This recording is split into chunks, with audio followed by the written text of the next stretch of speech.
Okay, welcome to today's talk. I was happy to take up the suggestion of giving a talk about a woman artist and introduce Gabriele Münter to you today. We have already met her briefly in Nigel's lecture on Kandinsky, and she's worth getting to know better. This portrait of her was painted by Kandinsky in the summer of 1905. Gabriele Münter was born in Berlin in February 1877 and spent her early years in a stately home in the street Unter den Linden. You might recognize the Brandenburger Tor on the photo. Her family was both unconventional and bourgeois. Her father had achieved the dream of social advancement years earlier in America and had returned to Germany as a self-made man with an American wife. He died in 1886, and her mother, a straightforward and unpretentious woman, brought up her 4 children alone. Gabriele seems to have been very similar to her mother in personality. Both women had in common that they were not interested in fine social life, were understated and natural, and had a mind of their own. Gabriele rejected the constraints of the school system, which is why she had some gaps in her education. She preferred to draw and to be alone and independent. Her family did not give her any support for her artistic ambitions, but this did not bother her at all. Her career is unusual in as much as most female artists at that time came from artistic families. There they could be trained in the family workshops and studios. Around 1900, there was not yet an opportunity for women to study art at a state university. At the age of 20, she went to Düsseldorf for private studies. There, dressed in trousers, she went on long excursions in the surrounding area on her beloved bicycle and enjoyed her freedom. Her mother's sudden death in 1897 brought her stay in Düsseldorf abruptly to an end. Her sister Emmy persuaded her to travel to America to meet her mother's family. They arrived in New York in October 1898 and from there embarked on a round trip to visit their various relatives, encountering very different places, areas, and ways of life. From the sophisticated social life of St. Louis to the rough country life of Texas. Gabriele portrayed many of her relatives in a sketchbook. In this drawing, we see her handsome cousin John, who had made a great impression on her sister.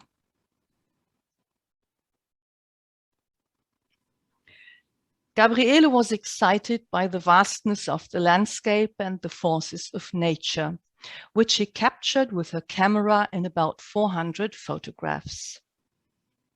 At the time, she regarded her work less as art and more as documentation.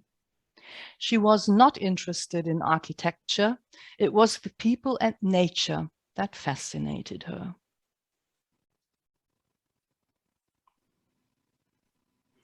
Gabriele wanted to know how her objects and models looked when depicted with different media. And so she often reached for both the sketchbook and her bullseye Kodak box camera to make comparisons. After more than 5,000 kilometers and 2 years, the sisters arrived back in Germany at the end of 1900.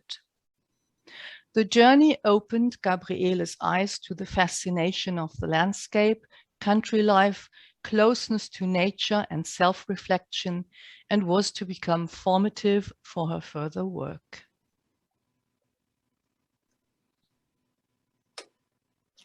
The life of a female artist around 1900 was not easy. Women painters had to contend with a lot of resistance and contempt. This becomes impressively clear in the quotation of a feature writer.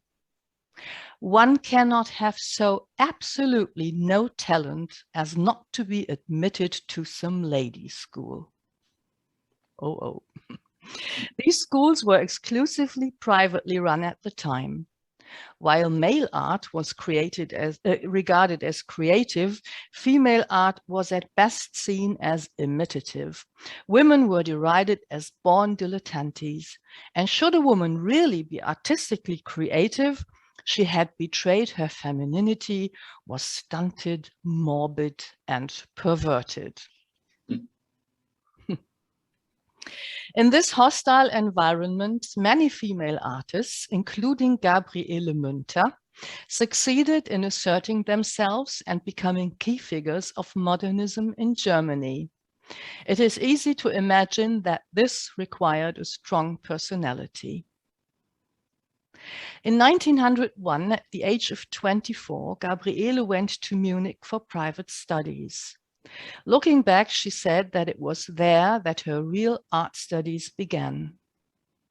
In Munich, a modern, alternative art scene was found alongside the dusty official art institutions.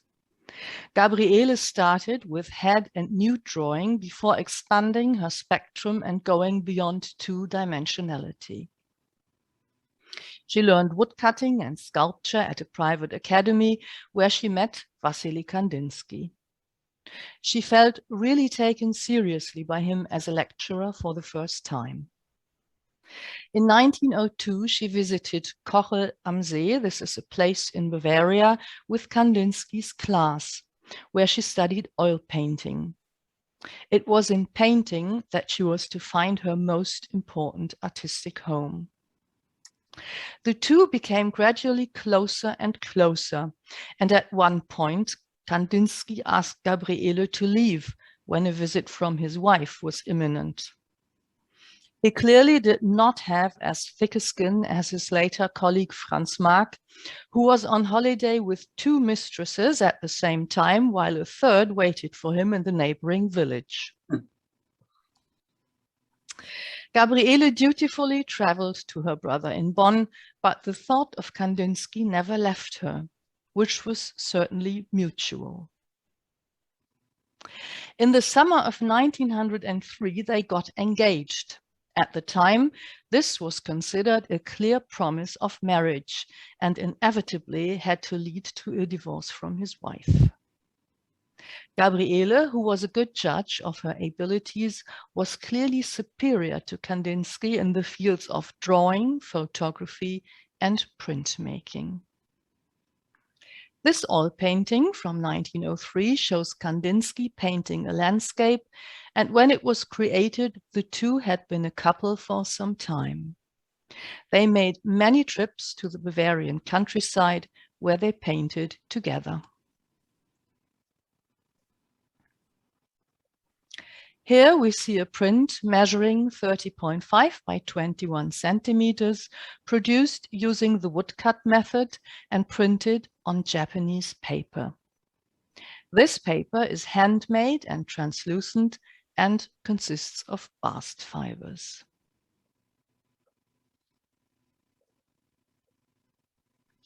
Gabriele loved to experiment, so she tried out her motifs in different media.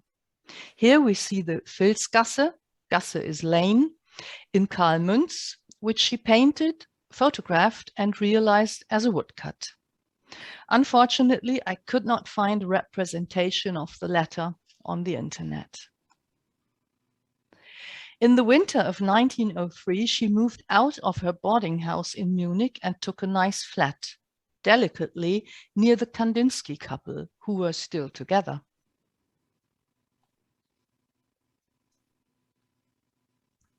Gabriele, at 26, had already lived in 6 German cities and had her 2-year tour in the USA behind her. She actually felt the need to arrive. Kandinsky, however, wanted to travel, and so she complied with him and his wishes. After some back and forth, the two went first to Tunis in December 1904, where she created this painting called Landscape in Tunis. Then they went on to Italy, and from May to August 1905, they stayed in Dresden, in Germany. From there, they went to Brussels and Italy again before moving to Sèvres, near Paris, for a year in May 1906. Here, Gabriele painted the picture View from the Window in Sèvres, as well as the painting Alley in the Park of Saint-Claude. I like both pictures because of the difference in motifs, colors, and styles. The somewhat sober and angular-looking houses in cool colors in Sèvres. The softly painted, warm and inviting trees of the avenue in the park. If you think back to what I've shown you before of Gabriele's work, you can already guess that she was a very versatile artist. In Paris, the different needs of the two personalities became apparent. She wanted to immerse herself in the city. He wanted to isolate himself. He, 40, sought tranquility. She, 29, wanted to savor Parisian cultural life to the full. He lived in the tranquil suburb, she in the middle of the city. She met many colleagues and was often to be found at the Académie de la Grande Chaumière, the then most famous academy in Paris. In 1907, she took part in the Salon des Indépendants, an annual free exhibition of contemporary art. Next to the works of Matisse, Braque, and others, hers were mercilessly lost, which made her realize that post-impressionist putty paintings were not her way forward. Later, she submitted her excellent prints to the Paris salons and received many positive reviews. She succeeded in showing more than the visible in the reduction, namely feelings, the essence of things, and deep connections. The means to achieve this were the renunciation of perspective effects, bright colors confined from each other by dark lines, a turning away from impressionism and pointillism. Concentration through synthesis instead of distraction became the guiding principle of her work, as we will see more often later.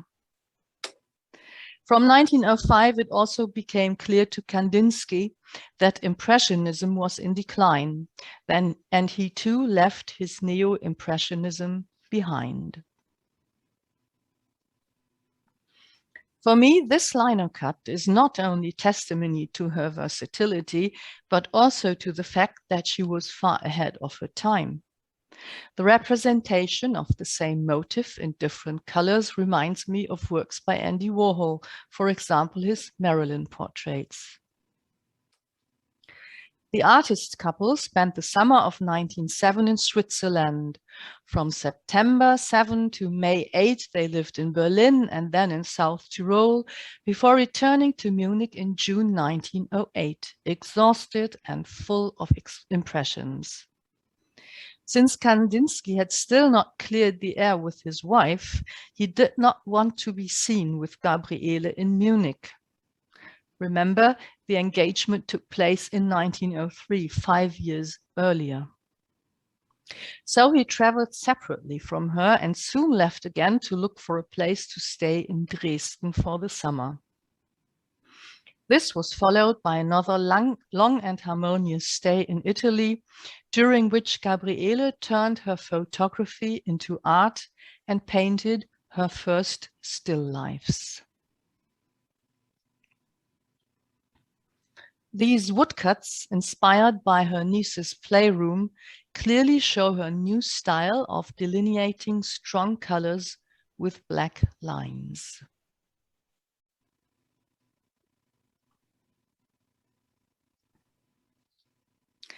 In the summer of 1908, Münter and Kandinsky went on a trip to Murnau am Staffelsee, which they were extremely enthusiastic about.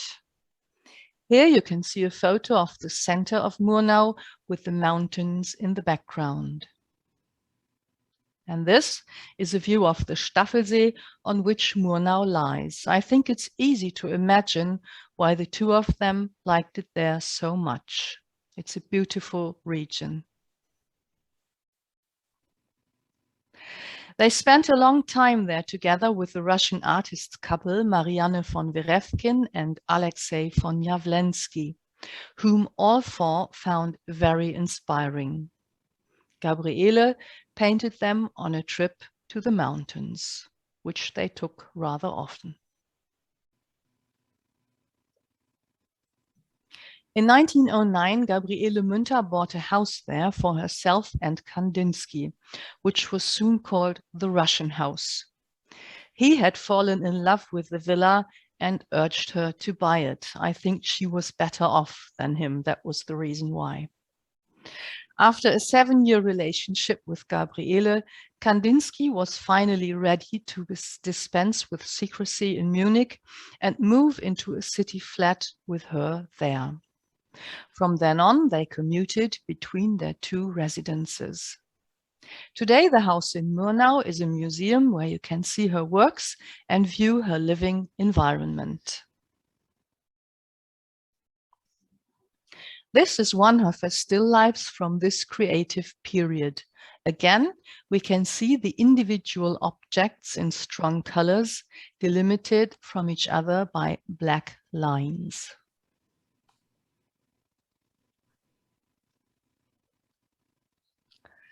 In Bavaria, Gabriele came into contact with reverse glass painting, in which she could recognize many similarities to her own works, such as the black contours, clarity and luminosity of the colors, simplicity and naivety of the motives. She was so fascinated by this old peasant art that she took lessons. Kandinsky and Franz Marc followed her and thus made reverse glass painting the latest fashion, without, however, taking any interest in its history and significance. Gabriele always developed a relationship with her objects that went beyond the purely aesthetic. She felt very connected to them, the landscape and the place. She painted, at that time untypical for women, beautiful and powerful mountain landscapes, and had finally left Impressionism and the through conceptualized printmaking behind her. In the meantime, she had turned to abstraction and spontaneous oil studies, which she produced in large numbers. However, it was always important to her not to follow Kandinsky into non-representationalism, but to keep her feet on the ground and her relationship to nature. For those who don't know the difference, the starting point for an abstract painting is always a representational motive that is still recognizable despite its alienation. In a non-representational picture, one can no longer recognize any objects at all. It is, so to speak, the culmination of abstraction.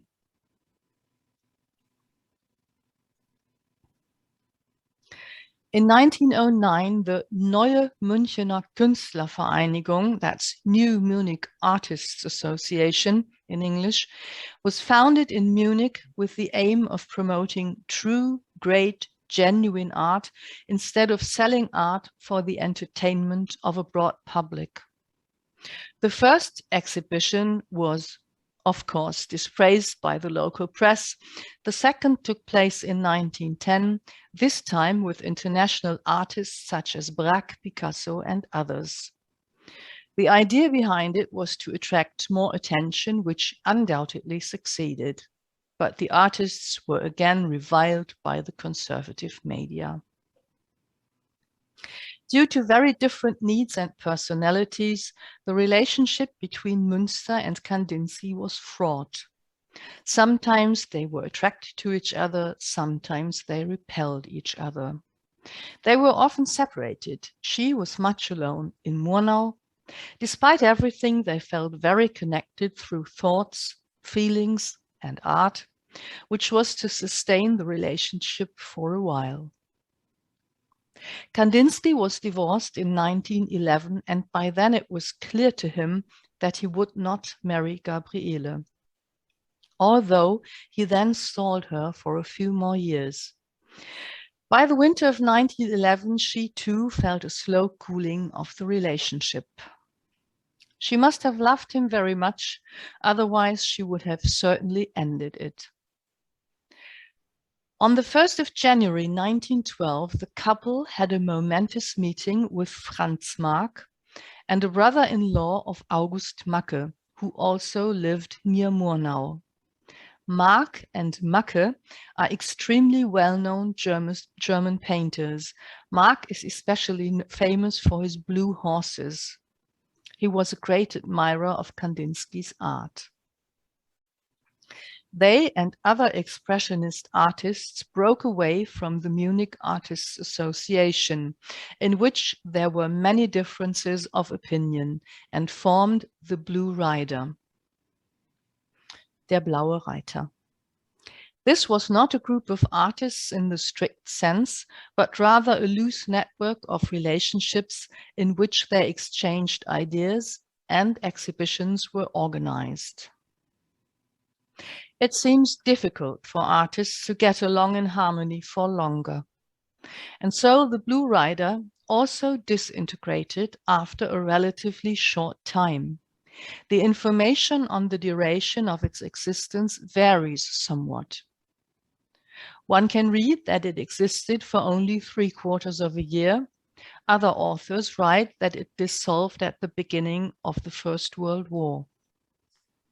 This discrepancy can possibly be explained by the fact that the disintegration was a slow process.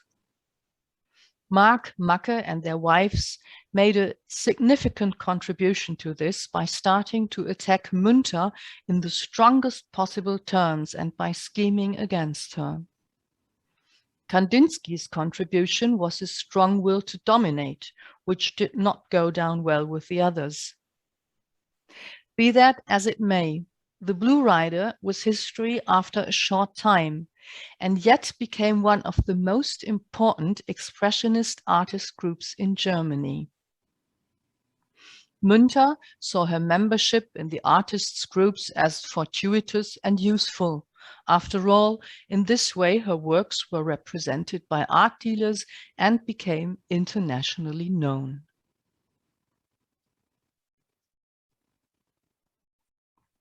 This painting by Gabriele Münter shows her partner together with Erma Bossi, a painter they had met in the Munich Artists Association. Have any of you ever heard of this artist? I haven't, and I am always struck by how many female artists there were in earlier times who, despite their great talent, never or hardly ever became known. However, this is also an unexpected advantage for women artists. Since they were less observed by the art market than their male colleagues, they were freer and could experiment without restraint. Gabriele used the situation to let off steam. She painted series of her motifs with various colorings, styles, and angles. She painted differently, as she said herself, and had a broad spectrum.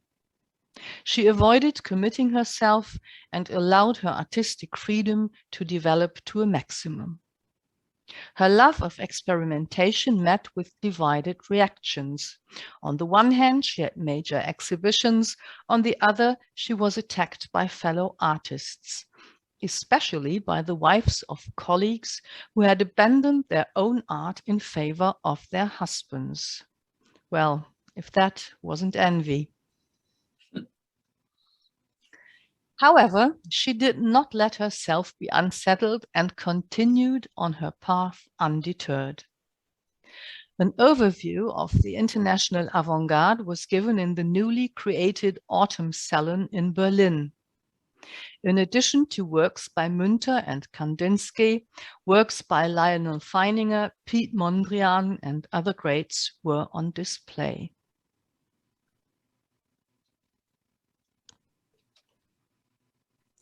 We already know that the relationship between Münter and Kandinsky had been on the wane for some time. The outbreak of the First World War exacerbated their situation. They were suddenly citizens of hostile nations and initially fled hastily to Switzerland. The Russians and French had been given an ultimatum to leave Germany. This also affected a number of their friends. The hostilities between the states also spread to some artists. Former companions became enemies. August Macke and Franz Marc, both war enthusiasts, were killed at the front. Thus, the Blue Rider was irrevocably buried, a reconciliation impossible. The couple stayed in Switzerland until November 1914, when their relationship finally broke down and he left for Moscow. She returned to Murnau.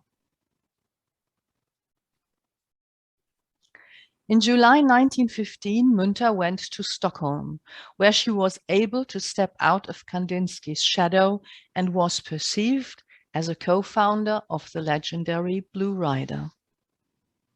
She was seen as a connoisseur of the art scenes in Paris, Munich, and Berlin. She enjoyed her new role and organized salons and gathered mainly younger Swedish artists around her. She was 38 years old at the time. She organized 2 solo exhibitions for Kandinsky and herself to be held in February and March 1916. He arrived in Stockholm at Christmas 1915, where he was celebrated. In mid-March 1916, he traveled back to Moscow, and unbeknown to both of them at the time, it was goodbye forever. This was despite the fact that Kandinsky had renewed his marriage vows during his stay. In 1917, Gabriele was represented in a group exhibition at the Stockholm Art Hall. She had been practicing etching and lithography since 1916. At the same time, she produced commissioned works of society ladies like this one, as well as of her friends, depicting sophisticated, confident, and beautiful women. Her strong empathy was well received by the ladies. Her conviction was that no true image was possible without feeling respect for people, without participation and cordiality. The unpretentious and modest Gabriele Münter had become a society artist in Stockholm, and she was at the height of her reputation. Nevertheless, at the same time, she was poorer than ever before. The once large family fortune had shrunk considerably over time, and she found herself in a difficult situation.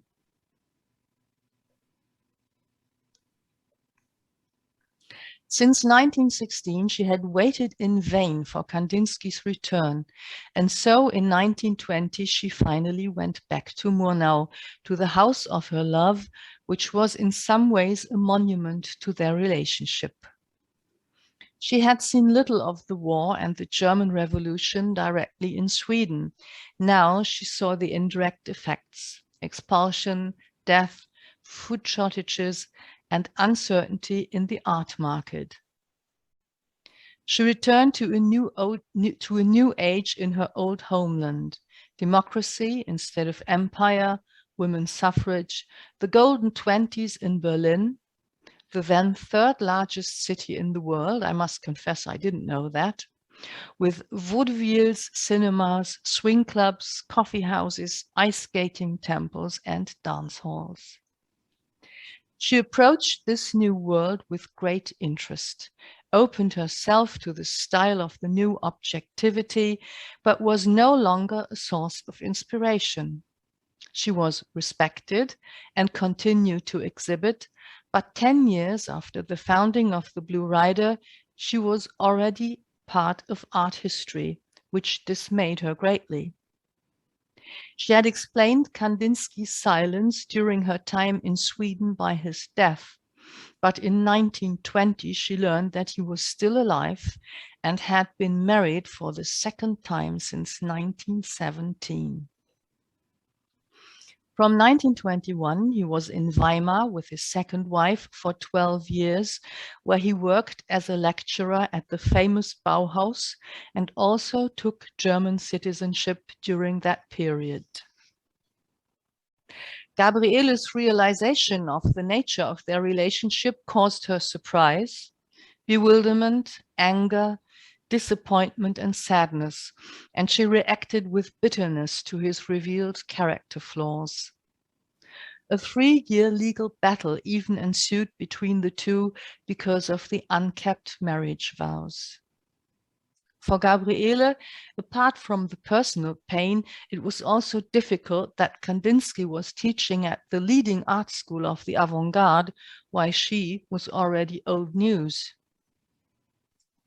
Even at the supposedly modern Bauhaus Academy, women were severely underrepresented and underestimated.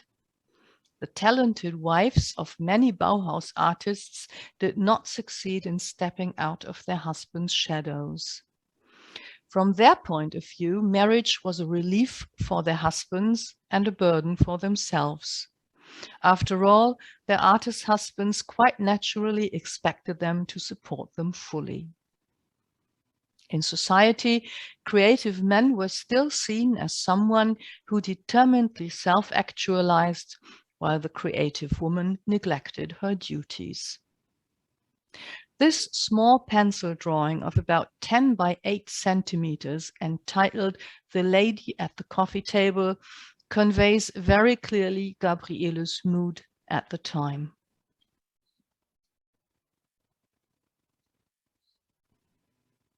Gabriele could only afford her lifestyle and art because she was independent through the family fortune. However, as was already evident in Stockholm, the money had melted away due to the war. Now inflation was added, and she got into such a serious crisis that she went into debt. She took in paying summer guests in Murnau and tried to rent out the house on a long-term basis. She wanted to get away from the place where everything reminded her of Kandinsky. Despite her bad mood, she succeeded in creating this intense painting in the size of 33 by 41 centimeters. I particularly like the different shades of green and shapes, and although it does not show people or animals, it seems to be full of life and hope.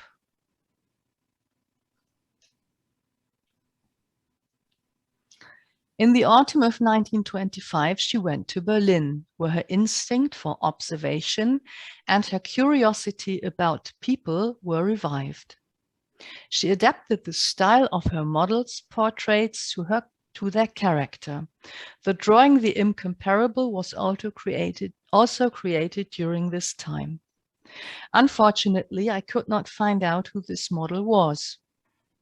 In 1928, she met the art historian and philosopher Johannes Eichner, who was 9 years younger. Through this encounter, her humor and vitality returned, and the two had a relationship until his death in 1958. She began her new phase of life in Paris in 1929, after she had come into money again through the sale of a family property in Berlin. Paris did her good. There she was again welcomed as a champion of modernism. She painted and drew obsessively, met friends and artists, visited studios and galleries. Her style was expressive again, taking up where she had left off in pre-war Murnau. The new objectivity to which she had been attracted earlier finds a beautiful expression in this painting. It is characterized by fine drawing, the elegant combination of a few colors, and shows a so-called garçon, a self-confident, fashionable and independent young woman of the time. The subtitle of the picture indicates that this lady is a Swiss stenographer.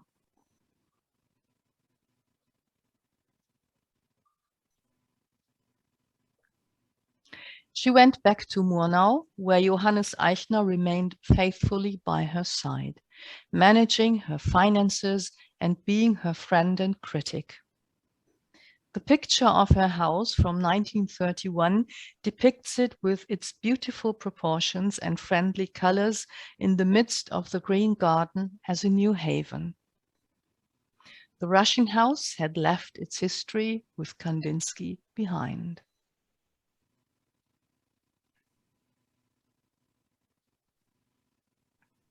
National Socialism loomed on the horizon and heralded disaster. Murnau was in on the machinations very early on.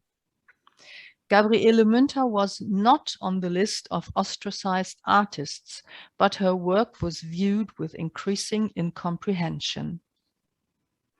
Although she was forced to join the Reich Chamber of Fine Arts in 1933, she was no longer able to exhibit. It was heard that artists were chicaned and fled, the Bauhaus was crushed, and she settled in for a long period of retreat. In 1935, on the advice of her friend, she took part in the exhibition The Streets of Adolf Hitler in Art and showed her painting The Blue Digger construction site on Olympiastraße there. The street was built in preparation for the 1936 Olympic Games, which were to be a great triumph for Nazi Germany. On the occasion of her 60th birthday in 1937, she succeeded against all expectations in organizing an exhibition in the rooms of the Munich Art Association. However, it was also to be the last during the Third Reich. Gabriele's work no longer had a place in the art of National Socialism, which propagated a turn towards the new German culture and a turning away from primitive international scribblings. Was it surrender? She painted more flower pictures than ever before, since they were the only ones that could be sold. Her and Kandinsky's works, which she still owned, were stored in a hidden cellar room in the Murnau house, where they fortunately survived the Second World War.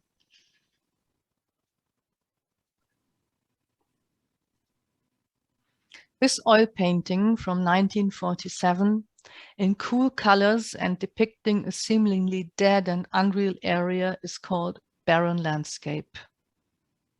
It stands in stark contrast to the next picture, which is bursting with color.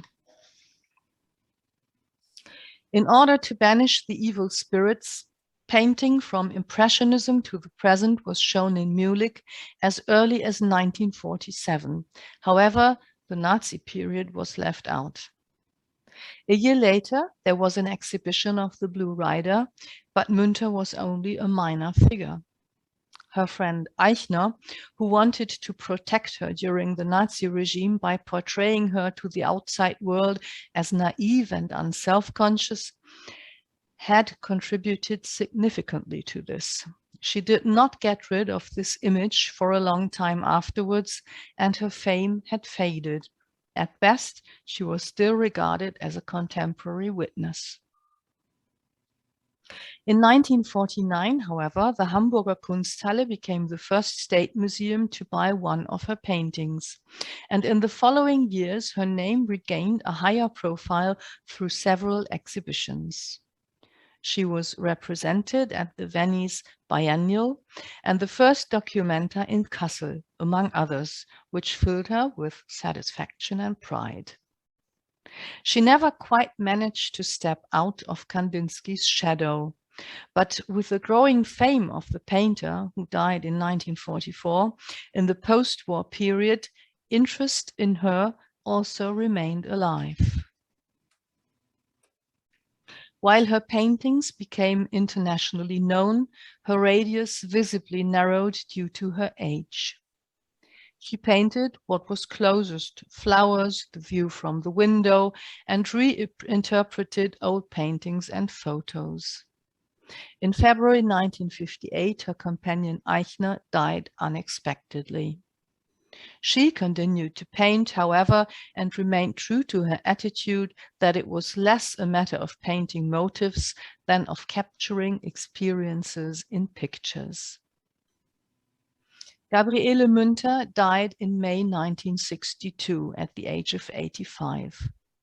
The outwardly inconspicuous painter who was able to talk about art in a well-founded way, who asked serious questions, who stoically endured abuse, who did not like dramatic appearances, and whose strength was silence. In 1994, the Gabriele Münter Prize was established, the only art prize of European renown awarded to female artists over 40. We say goodbye to Gabriele Münter with one of her self-portraits. It is called Self-Portrait in Front of an Easel and dates from 1909. I thank you for your interest, and it was again a pleasure to give this talk to you.